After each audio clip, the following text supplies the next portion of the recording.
So Priyesh, if you look at my profile, one of the major, probably the only strong point in my profile at the time that I could basically highlight was my GMAT score. And coming from a background where I had been working only with one organization in one position for the last 4 years, that was somehow a point that I was very concerned about, and the other one being my low GPA score during my undergraduation. So definitely for me, I got an admit from Georgetown University and an incoming MBA student at Georgetown McDonough School of Business. The scholarship I got was for around $25,000.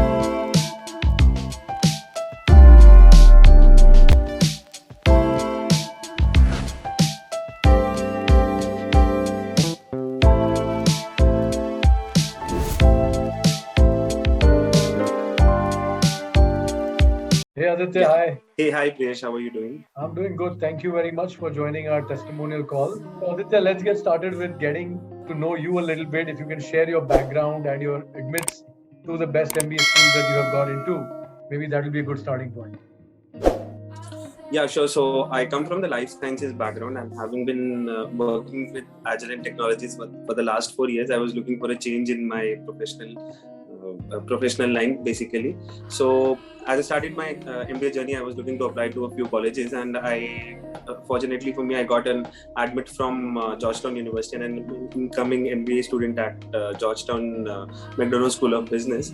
I applied to around 5 colleges, including Duke, IESC, LBS and USC Marshall, and I got an admit from Georgetown with a scholarship, which eventually made my decision easy to join Georgetown.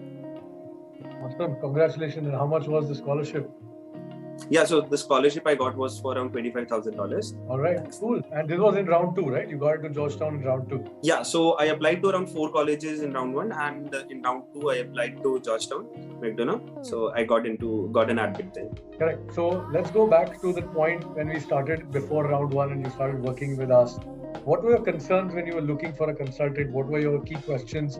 You started with us at least 6 months prior to the admission deadline for round 1, giving you enough time to prepare. Right.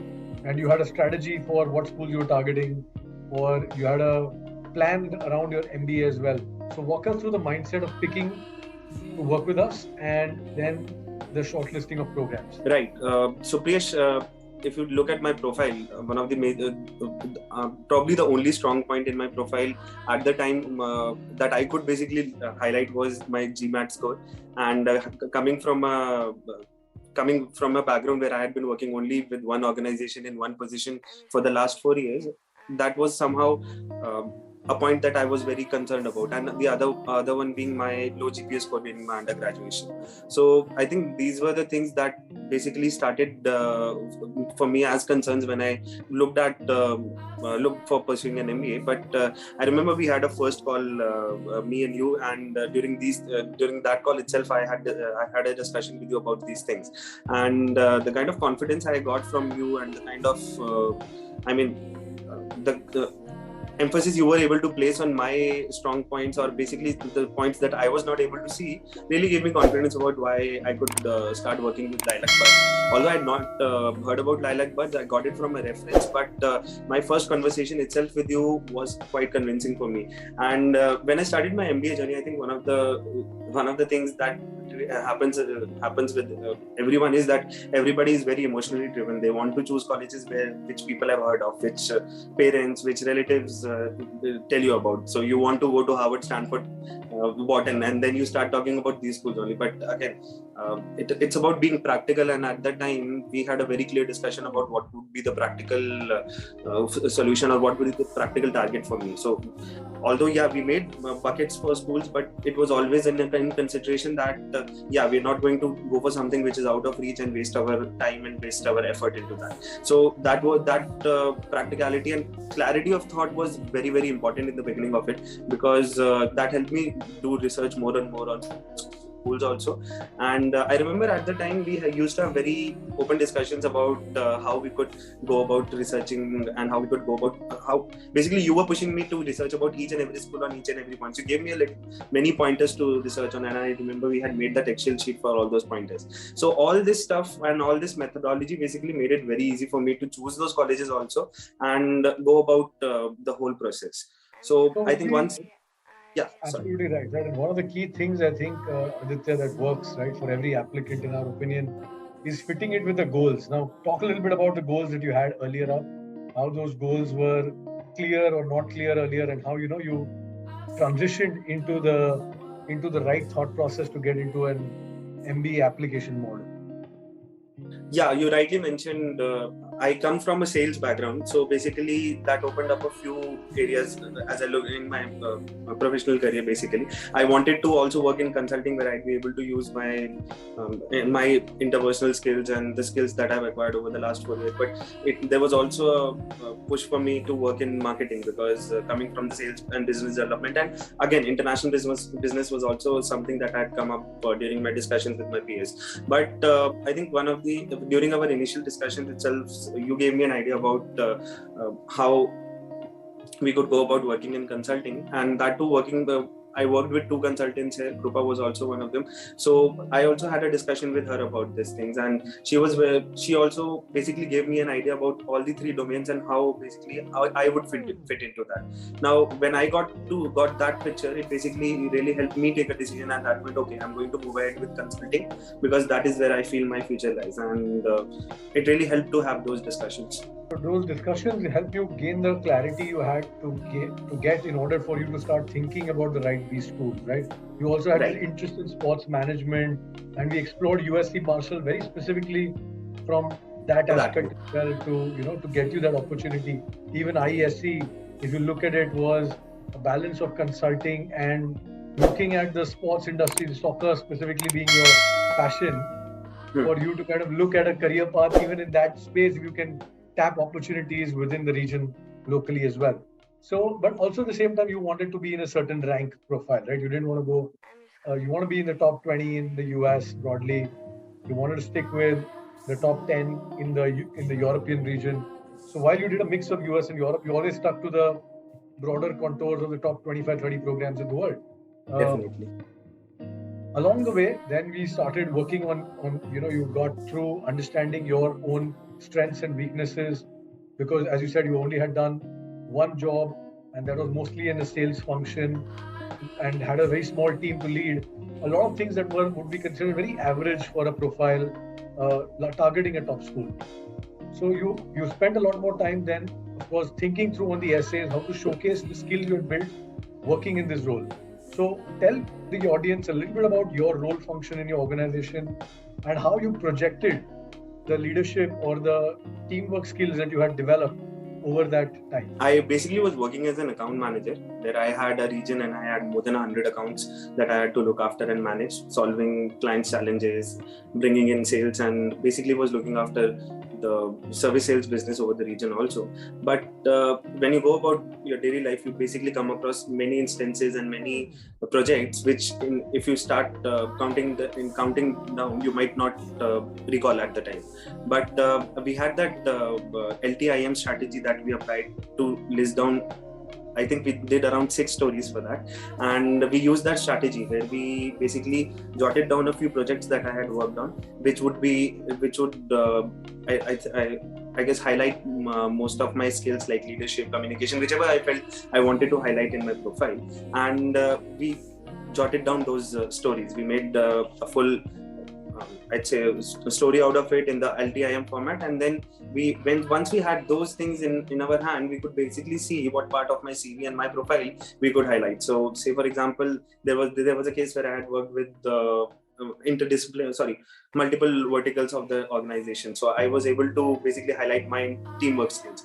If there was a case where I had led the service delivery team to execute a project, that was where my leadership skill came out. So these were the things that basically only came out once we had that discussion about those things. And later on, when I'm trying to target one school, or I'd say which has a specific push towards leadership or entrepreneurship or they are more towards a collaborative curriculum. That those things really helped me build my application and profile around it. So if I want to highlight that part of my profile in that application, I was very well able to do that because we had that clarity in the beginning of the process itself. Yeah, and then when you went through round one, not getting interviews, that would have been a bit tough, right? You had expectations at least Duke, because we applied early, IESE Right. we applied early. You had some plans that hopefully things would pan out. What was your emotional state, at least, right, when you had to move from round one to round two? Were you did you feel that you had lost hope, or did you feel that no, there is still hope and I think I can still get into good programs in round two and I'll apply to more? Yeah, so basically, when I applied to 4 schools, I really had hopes for 2, and LBS gave me a very early decision. So at the end of it, I think around December, because Duke also placed me on the wait list. So I was really hopeful about Duke and IESE, especially because of the sports management thing.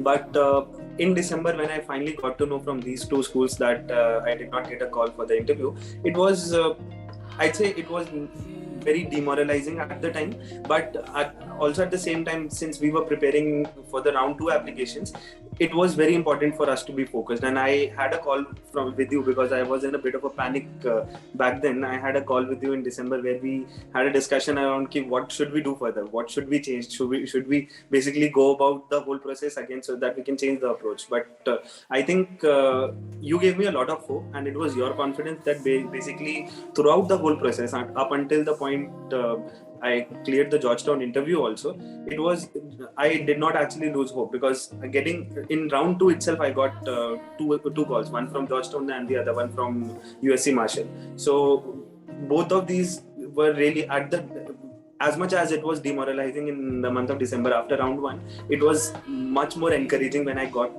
these 2 calls. So really, for any new applicants, I would really suggest is just keep hope. It's not the end of the world, and basically working with the kind of confidence you gave me really kept me going. Cool. Thank you so much for that. So Aditya, going forward, right, I think there were these moments where we were discussing your essays. There was a lot of lack of clarity regarding what we will write. You have this writer's block. Every applicant goes through that. Tell me how you managed to break through the writer's block.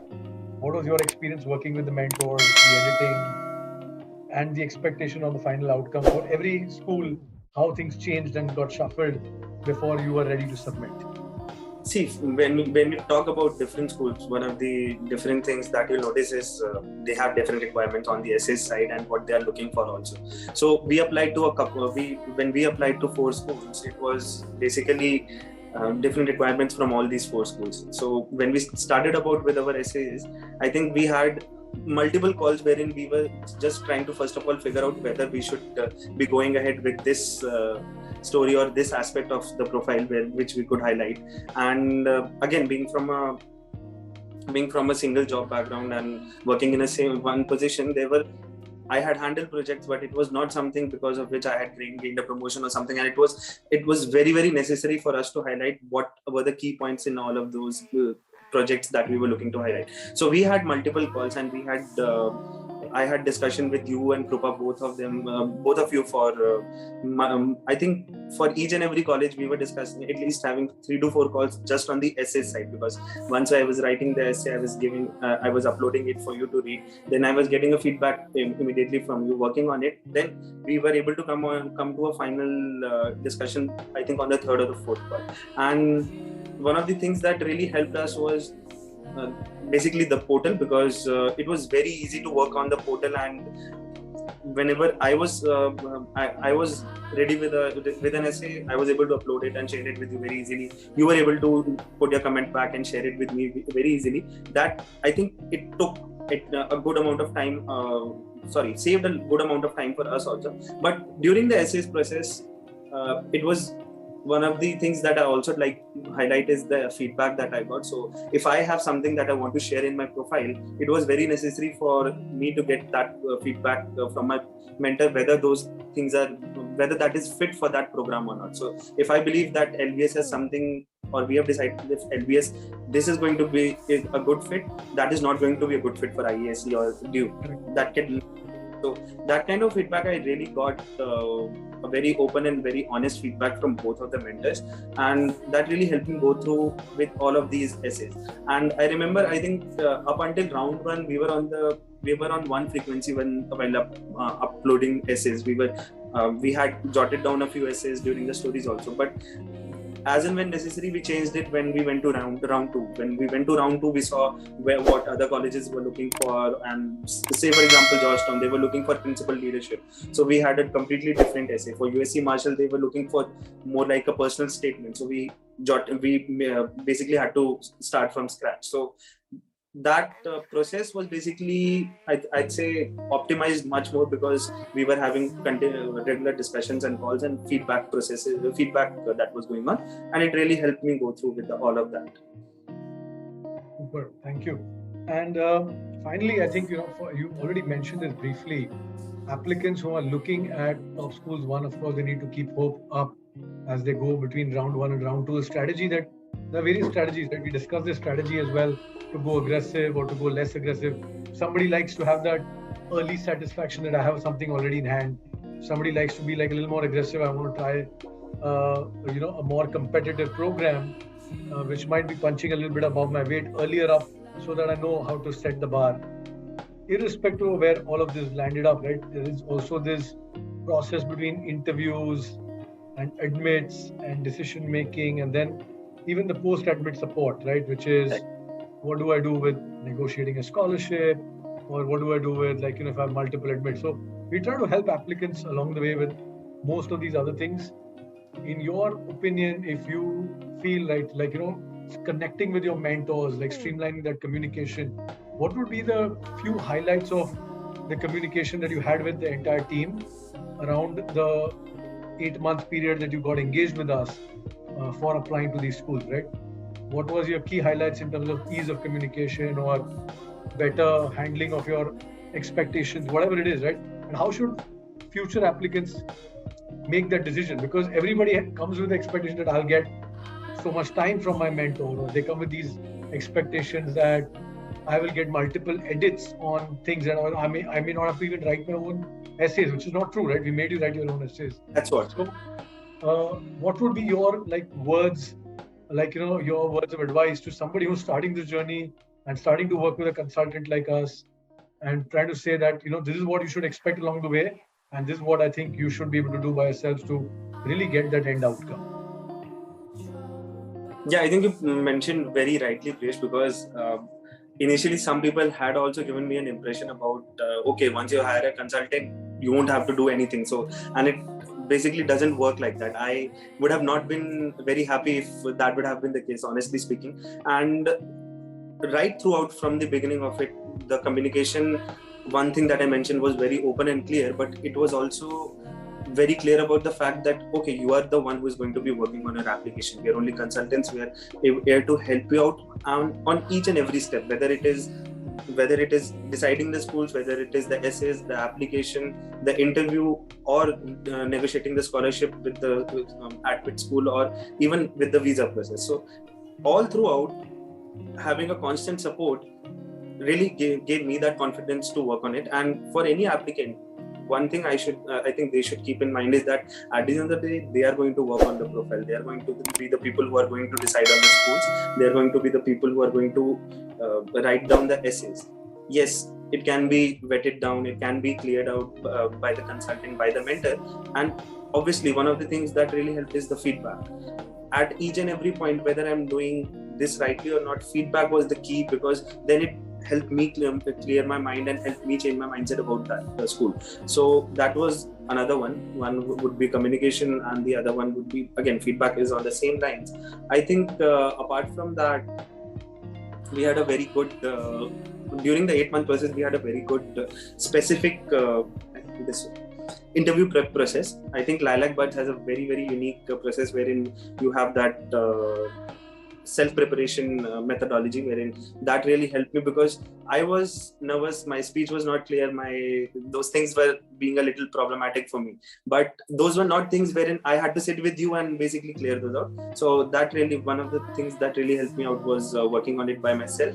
And other than that, for applicants that are, yes, you may have expectations, you may have very aggressive expectations. It's not bad to have aggressive expectations or conservative expectations at any point of time. But throughout all of this process, do remember that the consultant is there to keep all of that realistic. So if I am working with LilacBuds, I had not been working with LilacBuds, I would have definitely ended up, I don't know where, but not in that good a situation, because I would have not got that feedback from anyone, because I did not have a lot of peers applying to MBA. And I'm sure a lot of people would be there who would be in a situation where then they do not get feedback from their peers, colleagues, or anyone. So for those people, it is very necessary to have that feedback coming in regularly.